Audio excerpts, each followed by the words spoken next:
Oke, assalamualaikum warahmatullahi wabarakatuh semua. Perkenalin, nama saya Muhammad Rizky Rijaldi. Di sini saya akan menjelaskan tentang faktor-faktor yang mempengaruhi laju reaksi kimia. Ada berapakah faktor-faktor yang mempengaruhi laju reaksi dalam kimia? Simak video berikut ini. Oke. Faktor-faktor yang mempengaruhi laju reaksi yang pertama adalah luas permukaan. Luas permukaan adalah luas bidang kontak atau tumbukan antar partikel. Untuk lebih jelasnya, coba perhatikan ilustrasi berikut. Misalnya, ke dalam suatu wadah berisi air dimasukkan sebuah gula batu berbentuk kubus. Saat terjadi pelarutan gula, partikel air akan bertumbukan dengan partikel gula yang berbentuk kubus. Di mana kita lihat arah tumbukannya?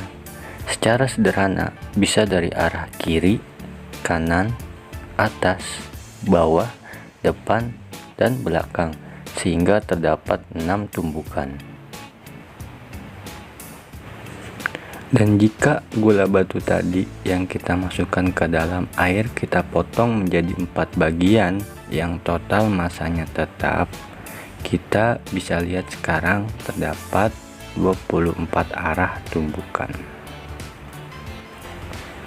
Artinya, semakin kecil ukuran partikel, semakin besar luas permukaannya, maka semakin banyak tumbukan yang terjadi dan laju reaksi menjadi semakin cepat. Nah, namun kenapa harus sama masanya saat diubah ukurannya menjadi kecil? Karena hanya faktor luas permukaan saja yang berpengaruh terhadap laju reaksi. Jika masanya berbeda, maka faktor yang mempengaruhi juga berbeda, yaitu berikutnya akan kita bahas merupakan faktor konsentrasi.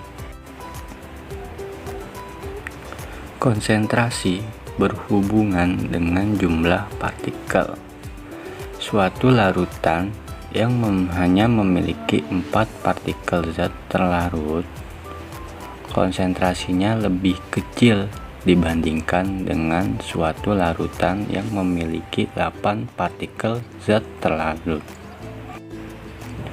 Dengan jumlah partikel yang lebih banyak akan menyebabkan peluang tumbukan menjadi lebih banyak sehingga laju reaksi semakin cepat. Yang ketiga yaitu tekanan dan volume. Tekanan dan volume berhubungan dengan jarak antar partikel. Misalnya, dalam suatu wadah diisi oleh 5 zat partikel. Lalu, wadah tersebut dimapatkan atau ditekan sehingga volume wadahnya menjadi lebih kecil dan membuat partikel-partikel jauh lebih dekat. Jadi, jika tekanan diperbesar atau volume menjadi lebih kecil, maka tumbukan antar partikel lebih banyak terjadi sehingga laju reaksi akan semakin cepat. Faktor yang keempat yaitu suhu. Suhu berhubungan dengan energi kinetik partikel, yaitu energi yang dimiliki oleh partikel yang bergerak, guys. Ini merupakan kurva distribusi energi dan temperatur Maxwell-Boltzmann. Sumbu X merupakan energi kinetik dan sumbu Y merupakan jumlah atau fraksi partikel dengan energi kinetik tertentu. Jadi, masing-masing kurva yang berwarna oranye maupun yang hijau luas di bawah kurvanya menandakan jumlah partikel dengan energi tertentu.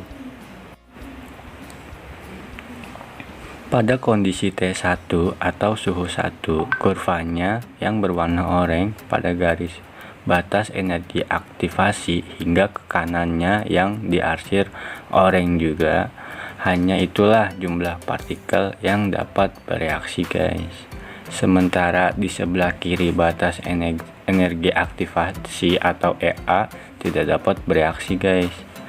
Pada kondisi T2 atau suhu 2, di mana suhu T2 lebih besar dibandingkan T1. Jadi suhunya ditingkatkan guys.